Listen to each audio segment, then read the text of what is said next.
বন্ধু বান্ধব শোনেন প্রিয় মন, রূপার কন্যার কিছু কথা করিব বর্ণন।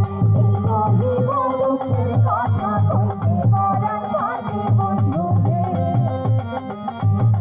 শোনেন শোনেন বন্ধু বান্ধব শোনেন প্রিয় মন, রূপার কন্যার কিছু কথা করিব বর্ণন। জীবহিব দুঃখের কথা কইতে পরাণ কাঁদে বন্ধুরে। 12 সালের কন্যার শোনে 12 দিনের স্বামী, আছে তাদের বিধান জানে অন্তর্যামী। আসরে ফেলায় নয় আপনার রূপাই কন্যার কথা বন্ধুরে। 12 সালের কন্যার শোনে 12 দিনের স্বামী, আছে তাদের বিধান জানে অন্তর্যামী। আসরে ফেলায় নয় আপনার রূপাই কন্যার কথা বন্ধুরে। পাঁচটি দিনে তারো গোপাই গাইব রূপের পালা, সবার চরণে জানাই ভক্তি শ্রদ্ধার নালা। পুরাণ কথা কইব রে ভাই আজকের এই আদরে বন্ধুরে।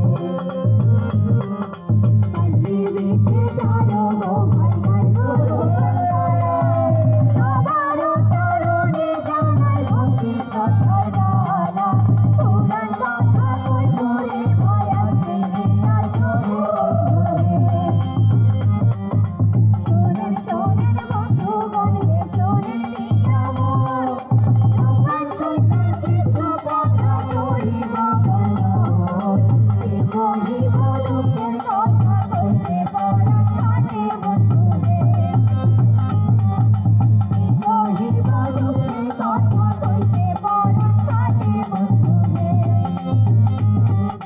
জীবহিব দুঃখের কথা কইতে পরাণ কাঁদে বন্ধুরে।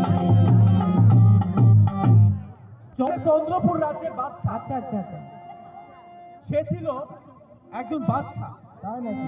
প্রজাদেরকে খুবই ভালোবাসতো, হ্যাঁ, কিন্তু প্রজারা রাজাকে মোটেও পছন্দ করত না। কারণ প্রজারা মনে করত তাদের সমস্ত বিপদ আপদের কারণ ওই রাজা। কেননা রাজার কোনো সন্তান ছিল না মা, রাজা ছিল আজকুরে। তাই এই মনের দুঃখে রাজা একদিন এই রাজ্য ছাড়ে চলে গেল বনের মধ্যে।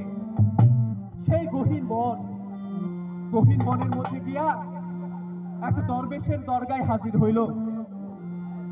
দরবেশের দরগায় হাজির হইয়া হ্যাঁ, রাজা রাজা আল্লাহর দরবারে